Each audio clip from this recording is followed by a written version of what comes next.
Have you ever wondered if a forgotten sorceress from the dawn of comics still resonates today? Imagine a woman of limitless power, ruling a floating kingdom of monsters, striking fear in an era dominated by costumed heroes, only to vanish almost without a trace. The story of the Sorceress of Zoom is one of those buried secrets, a saga of lost potential and a mystery that reveals much about the industry of the time. Get ready to uncover who she really was. Hey clickers, subscribe with the bell activated, comment on the content you want to see on the channel, share this video to help us grow, and leave your hype. It helps us a lot. The character Sorceress of Zoom made her debut in Weird Comics #1, published by Fox Feature Syndicate in April 1940.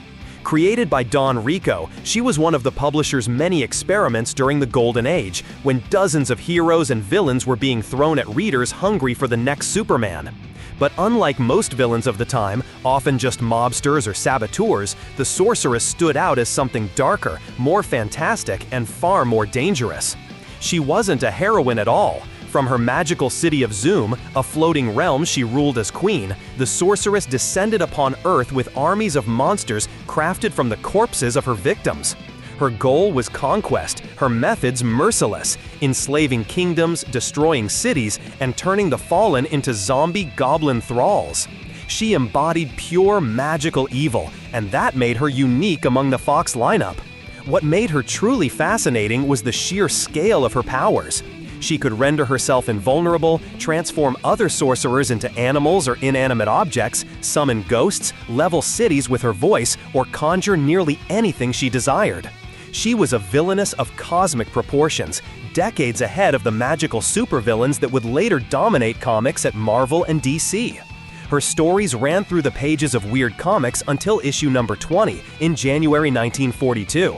In some later appearances, her morality turned more ambiguous. She even fought the Axis forces during World War II, like many characters of the era, but she always remained shrouded in menace. After that, she vanished, never to return, a casualty of Fox Feature's collapse as bigger publishers like DC and Timely, future Marvel, took control of the market. Today, the Sorceress of Zoom is remembered only by collectors and Golden Age enthusiasts. She was a villainess with the potential to stand alongside legends like Dr. Doom or Felix Faust, but instead she became a ghost of comics history, a public domain relic waiting to be rediscovered. In such a saturated and competitive environment, it was difficult for lesser-known characters to gain traction and build a solid fan base. The Sorceress of Zoom, unfortunately, was one of those casualties. The Golden Age comic book industry was predominantly focused on male heroes, while female characters rarely received the same level of editorial investment, story development, or promotional spotlight. They often occupied secondary positions or appeared only briefly before being abandoned. Analyzing her journey, it is clear that the Sorceress of Zoom was a character with considerable potential that was never fully explored. Unlike most villains of her time, gangsters, saboteurs, or spies, she was a sorceress ruling a floating city, commanding armies of monsters created from the dead, and wielding powers that seemed limitless. She could summon ghosts, reduce cities to rubble with her voice, and even transform rival magicians into animals or inanimate objects. This scale of magic placed her far above the disposable villains of the era. Despite her uniqueness, her run was brief. She appeared in 20 issues of Weird Comics from 1940 to 1942 before vanishing completely.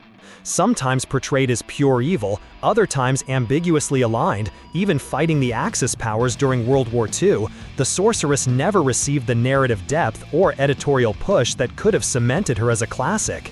Instead, she faded as Fox Feature Syndicate itself declined under financial pressure and competition from DC and Timely, future Marvel.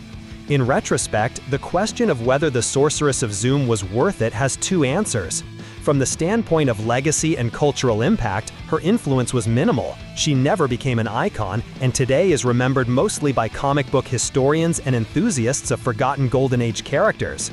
But conceptually and historically, she remains important. The Sorceress of Zoom was one of the first truly grand-scale female villains in comics, embodying a magical archetype that would only flourish decades later at Marvel and DC with characters like Dr. Doom, Felix Faust, and other mystical antagonists.